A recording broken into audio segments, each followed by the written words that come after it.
ni IMPAMVU. Twagarutse kuri ya masomo y'ubwenge tujye dufata buri munsi, tugiye kongera kwiga. Ni motivational video ngiye kongera kuguhereza ikwigisha.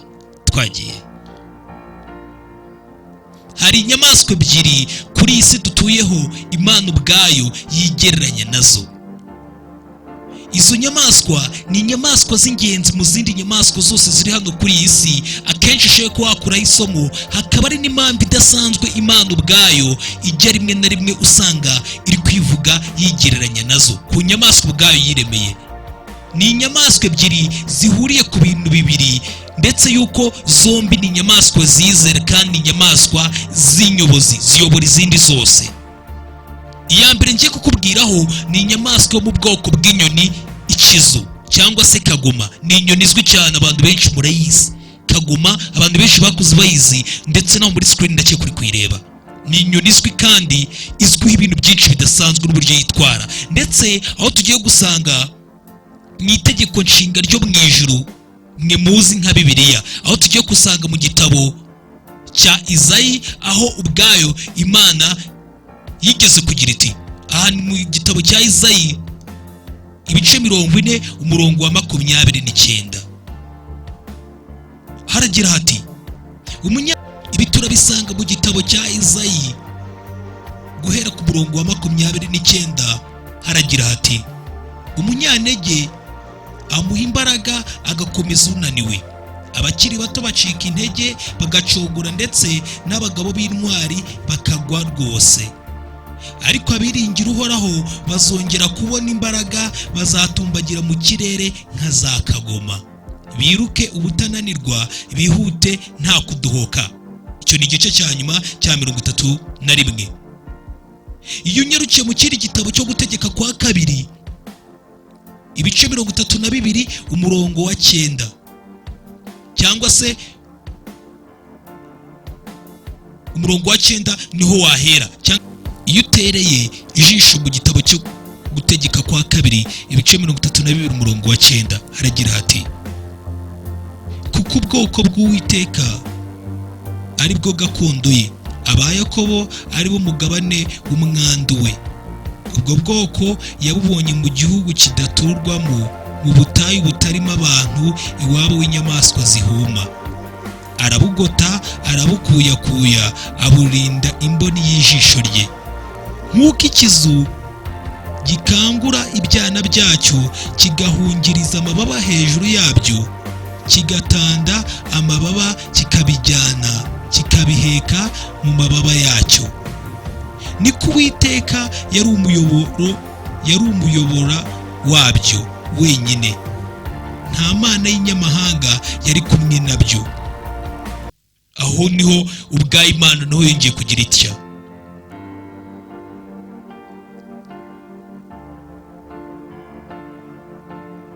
Kandi si inyamaswa gusa Imana yaba yarigereranije nayo, ndetse iyo usomye nanone itegeko nshinga ry'Imana, usanga nanone itegeko nshinga ry'ijuru usangamo harimo byinshi. Ahenshi Imana ubwayo yagiye yigaragaza nk'iki gisiga cya kagoma cyangwa se ikizu. Ni henshi hatandukanye, nta hantu hamwe uzigera usanga Imana ivuga ngo ndi inyoni ya paradizo. Nta hantu uzabibona. Nta hantu uzasanga Imana ubwayo yita inuma.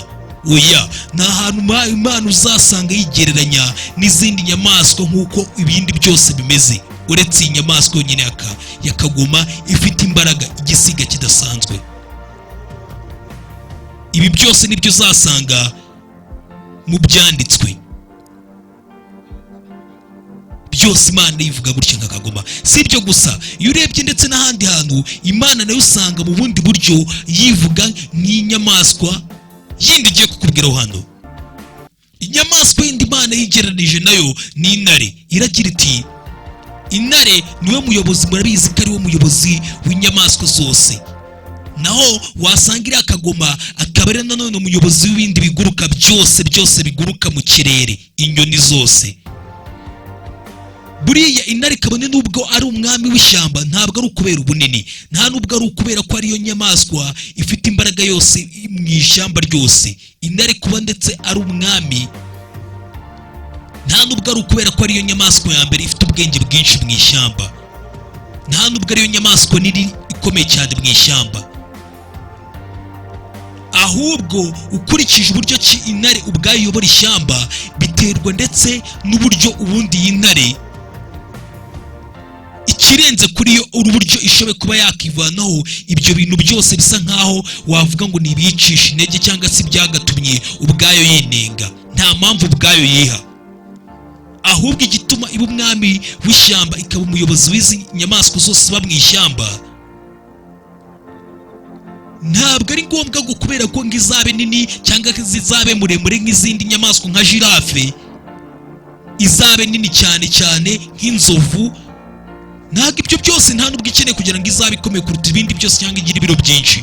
Ntabwo intare ibyo bigenderaho, nta nubwo ari ubuhanga budasanzwe ifite kurusha izindi nyamaswa, ahubwo kugira ngo ibe umuyobozi ubwayo, intare ni ukuntu yizera n'icyizere kidasanzwe yifiteho. Ibi ni ikintu bishobora kuba byakwigishaho nawe uburyo kidakwiye kwiha impamvu n'imwe zo kuba nawe wakiha byo kugira ngo ube umuntu wayobora.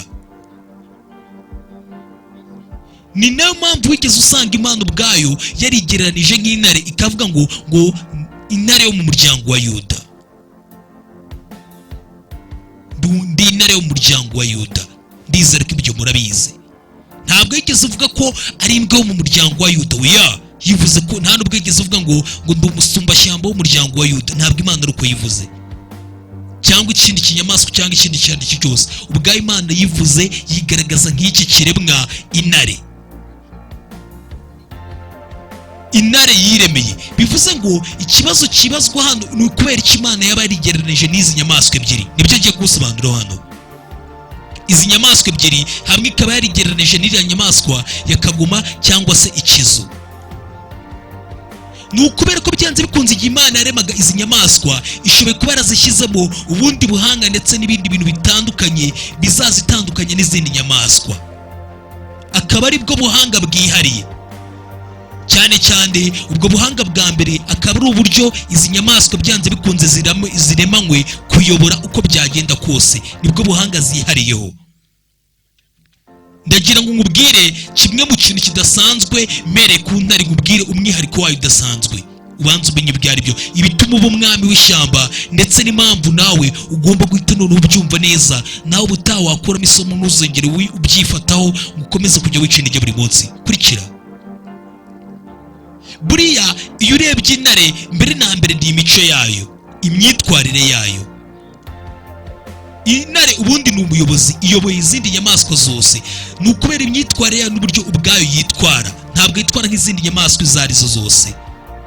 Intare ubwayo yigira icyizere n'umuhati n'umurava udasanzwe ku buryo itatinya no kwataka inzovu, yatake umusumbashyamba, yataka imvubu mu mazi. Nta nyamaswa n'imwe ibasha gutinya, zose irazataka. Ishoboye kuba yakataka ibimasa, ibindi binyamaswa byose bifite imbaraga byose mu ishyamba bitewe n'icyizere kidasanzwe ubwayo intare ubwayo yigirira. Ishoboye kuba yarya buri nyamaswa yose iri mu ishyamba ititaye uko yaba ingana kose, ititaye uko yaba ifite imbaraga kose. Intare irataka, ntabwo igira ubwoba uko yaba imeze kose.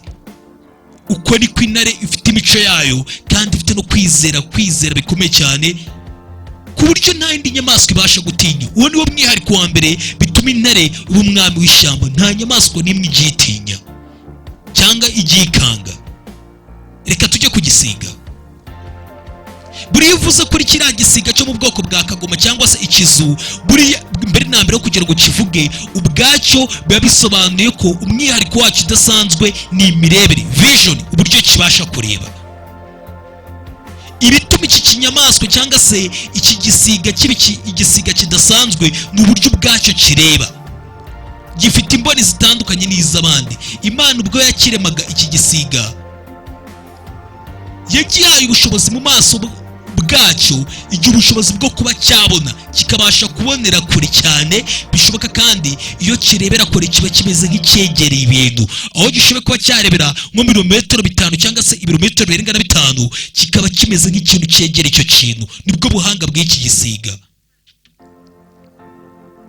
Umwihariko wacyo, iki gisiga uko cyaba kiri kure bingana kose kibasha kuba cyabona umuhigo wacyo kikawubonera kure kandi kimeze nk'ikiwegereye, kandi uwo muhigo utazi n'ibijya mbere cyangwa se ibindi bintu biri kujya mbere bitazi yuko ndetse n'ikintu kiri kuyihiga kiri kukireba. Nyamara igisiga cyo kiri kure cyane ariko kikareba icyo kintu kicyegereye neza kubera ko amaso yacyo arakurura ku buryo nta nubwo wabasha no kuba wabona na kamera ku isi yabasha gukurura nk'uko aya maso y'iki gisiga akurura. Bavuga ko ubushobozi bw'iki gisiga bwikubye inshuro 50 ubw'amaso twebwe nk'abantu dufite.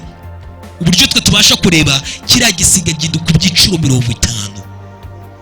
Kandi iki gisiga umwihariko wacyo uburyo gishoboye kuba cyarebera ngo kirebera muri mayiro 50 cyangwa se mayiro 5, kikaba cyareba neza ikintu gisa nk'ikicyegereye neza. Uburyo kireba kiratangaje cyane.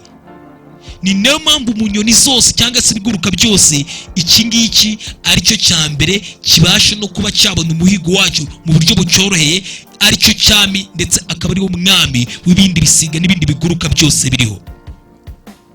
Uburyo ubwacyo kibasha kuba cyahiga umuhigo wacyo utaramenya n'ibijya mbere, ku buryo umuhigo ubwawo ubasha kumenya ko wabonwe nta bundi buryo bwo kuba wakivana mu maboko y'iki gisiga, kuko iki gisiga cyifata mu buryo nk'isasu kirihuse cyane ntawo muntu wapfa kugikwepa.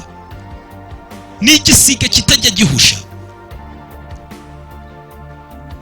Reka mbere na mbere manze nkubwire nanone unongere kukubwire ku bijyanye n'ubuyobozi bw'izi nyamaswa, nawe byibuze wagira ikintu ukuramo.